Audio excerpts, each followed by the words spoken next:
Imagine this, you are living in 1600। आप पेड़ देख सकते हो, एनिमल्स देख सकते हो, ह्यूमंस को देख सकते हो, लेकिन एक चीज है दुनिया में जिसको आज तक किसी ने नहीं देखा। Not even the king, not even the scientist, not even the smartest person alive, किसी ने भी उस चीज को नहीं देखा, and that thing is a cell. Welcome to my YouTube channel. तो आज की वीडियो में we are going to discuss how scientist discovered cells. पहली बार सेल किसने देखा और कैसे देखा, जब किसी को पता ही नहीं था कि सेल जैसी चीज भी होती है, that we living beings are composed of millions of cells. Nobody knew this. So let's start with the video. So firstly, until 17th century, there was absolutely no idea that every living organism is made up of tiny units that are called cells. तो फिर scientist ने cell को discover कैसे किया? पहला इंसान कौन था जिसने एक सेल को देखा? Let's find out these things. It is going to be very interesting chapter for 9th class students because it is the first chapter in your curriculum and it's going to be very interesting. आपको बहुत मजा आएगा. You will start to fall in love with science after you see the discovery of a cell, how cell was discovered, and how from discovery of a cell to working on cells, which we do today. I am a biotechnologist. We work on cells, we modify cells. यहाँ तक कैसे पहुंचे हम, इस सब के बारे में हम जानेंगे आज की वीडियो में. So in this video we will study who discovered cell, why they were called cells, उन्हें cell नाम ही क्यों दिया गया, how microscopes changed biology forever. So let's begin with the video. सबसे पहले हम देखते हैं कि प्रॉब्लम क्या है. आखिर अगर सेल्स प्रेजेंट थी तो हम उन्हें देख क्यों नहीं पा रहे? क्या हमारी आईज में कोई दिक्कत है, या फिर ऐसा क्या है, क्या हमारे पास वो शक्ति नहीं है सेल्स को देखने की? What is the major issue? That is what we are going to study here. तो प्रॉब्लम ये थी कि जब तक माइक्रोस्कोप डिस्कवर नहीं हुआ, हम लोग साइंटिस्ट जो थे वो चीज़ों को अपनी इन आंखों से देख रहे थे, और हमारी आंखें सिर्फ प्लांट्स देख सकती हैं, एनिमल्स देख सकती हैं, सिर्फ कुछ मैक्रोस्कोपिक चीज़ों को ही देख सकती हैं. This is the limit of our eyes. और माइक्रोस्कोप इन्वेंट होने के बाद हमें दिखी एक माइक्रोस्कोपिक दुनिया जिसके बारे में पहले किसी को भी नहीं पता था. What scientists used to know was that there are millions of plant varieties, many animals and humans, but they were not aware कि बहुत छोटे छोटे जीव भी हैं जिनको हम माइक्रो ऑर्गेनिजम्स कहते हैं. एक पूरी माइक्रोस्कोपिक दुनिया है which is million times larger than what they could see with their eyes. Microscope की डिस्कवरी होने के बाद हम उन चीज़ों को, वो बहुत छोटे जो सेल्स थे, उन्हें हम मैग्नीफाई करके देख पा रहे थे. We could magnify those small cells जिसकी वजह से हमारी आंखें उनको through a microscope देख सकती हैं. वैसे with the naked eyes we are not able to see cells. Now comes Robert Hooke's discovery. Robert Hooke was the person who first time saw a cell. He was the one who discovered a cell and named that small thing a cell. In the year 1665, he was an English scientist named Robert Hooke. He was working with a microscope which he developed himself. He modified it and improved it so that it could see the smallest things possible. अब उन्होंने क्या किया? उन्होंने एक cork slice Lee. Now let me tell you what is a cork. Cork is a material obtained from the bark of certain trees.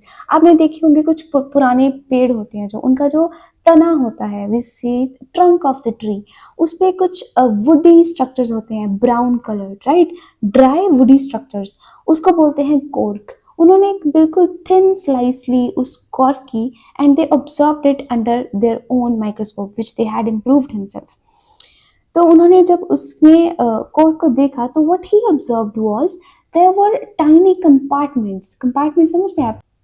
Tiny rectangular compartments हैं जो उन्हें उस स्ट्रक्चर में देखने को मिले. उन्होंने वो जो स्ट्रक्चर देखे उन्होंने रिसेम्बलेंस किससे दिखाई कि जो मोनास्ट्रीज होती हैं, मोनास्ट्रीज आर बिल्डिंग्स जिसमें मोंक्स रहते हैं. अब उसमें छोटे छोटे रूम्स होते हैं. Those rooms are called cells जिसमें monks रहते हैं. So what he said was the structure which he observed contained some structure, that small rectangular structures that are similar to the cells we see in a monastery, and that is how he named those structures cell. Because these structures looked similar, Robert Hooke gave them name cells and the term cell came from, and that is where the term cell came from. ठीक है? These were tiny box-like compartments. Another thing which we study here is honeycomb-like structure. अब honeycomb क्या होता है? मधुमक्खी का छत्ता. मधुमक्खी का छत्ता अगर आपने देखा हो तो it has many small compartments in it. Right वैसा ही कुछ स्ट्रक्चर उन्होंने माइक्रोस्कोप में देखा and that is when he found that there is something very small which combines in large numbers and forms a big structure. Now, did Robert Hooke see living cells? Now, this is very interesting fact, and for students, it is very important fact as well from the examination point of view. अब देखो कि उन्होंने cells तो देखे, लेकिन अब हमारे पास question आता है कि क्या वो living cells थे? नहीं, those were not living cells. क्योंकि जो ट्री का ट्रंक होता है उसमें जो बार्क होती है उसमें जो कॉर्क सेल्स हैं they are dead cells.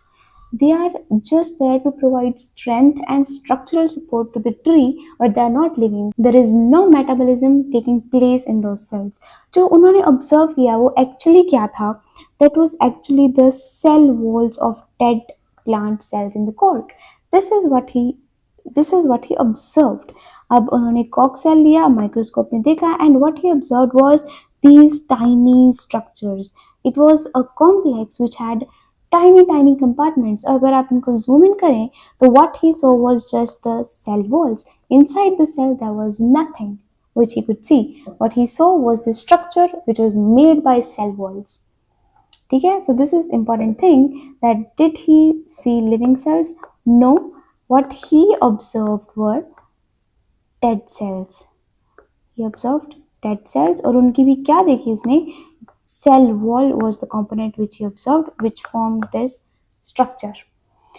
Now, what is importance of Hooke's discovery? ऐसा क्या डिस्कवर कर दिया उन्होंने कि क्या उससे पहले जिंदगी नहीं चल रही थी या उसके बाद कुछ अच्छा हो गया लाइफ में?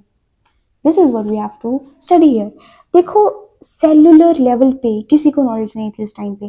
किसी को नहीं पता था कि हम एक ह्यूमन बींग हैं and we are composed of these small molecules, not molecules, small structures called cells और billions of cells मिलके एक organism बनता है. We didn't know this. हमें नहीं पता था कि अगर कोई बीमारी हो रही है किसी को, अगर किसी को कैंसर जैसी बीमारी हो रही है. Now, cancer is a disease which is caused जब सेल्स बहुत ज़्यादा मल्टीप्लाई कर जाएं, बहुत ज़्यादा हो जाएं एक नंबर उनके इतने इंक्रीज हो जाए कि एक जगह पे बहुत सेल्स इकट्ठे हो जाएं, उससे बनती है ट्यूमर से होता है कैंसर. अब कैंसर तो तब भी हो रही है लेकिन पीपल डिडंट नो, लोगों को नहीं पता कि व्हाट इज द कॉज. अब वायरल इन्फेक्शंस तो तब भी हो रहे हैं जब नहीं पता कि वायरस जैसा भी कुछ होता है. But after the discovery of a cell and after improving on the microscope we could discover the vast range of microscopic world. We could see bacteria, we could see viruses, we could see RBCs, red blood cells जो हमारे अंदर होते हैं. That is all which would happen just because after the discovery of Robert Hooke when he discovered a cell. It led to better microscopes और improvement लाई गई microscopes में ताकि और अच्छे से हम ऑब्जर्व कर सकें सेल के स्ट्रक्चर को. Scientist discover micro organisms. जब एक सेल डिस्कवर हुआ उसके बाद माइक्रोस्कोप की इम्प्रूवमेंट की वजह से हमें और माइक्रो ऑर्गेनिजम्स दिखने शुरू हुए. हमें छोटे छोटे अमीबा जैसे ऑर्गेनिजम्स, ई कोलाई जैसे organisms, now this is a bacteria, ऐसे ऑर्गेनिजम्स हमें माइक्रोस्कोप में दिखने शुरू हुए जहाँ से हमें पता चला कि इतने छोटे छोटे जीव भी हैं दुनिया में. They are also living, they are also eating, everything is happening with them as well and they are so small कि हम उन्हें देख भी नहीं सकते and they have a huge impact on humans. Next is the foundation of cell theory. अब cell theory कैसे found हुई? सेल थ्योरी बाद में कुछ साइंटिस्ट ने मिलकर बनाई. जब सेल की डिस्कवरी हुई तो हमें ये चीज़ का अंदाज़ा हुआ कि every organism is made up of sales.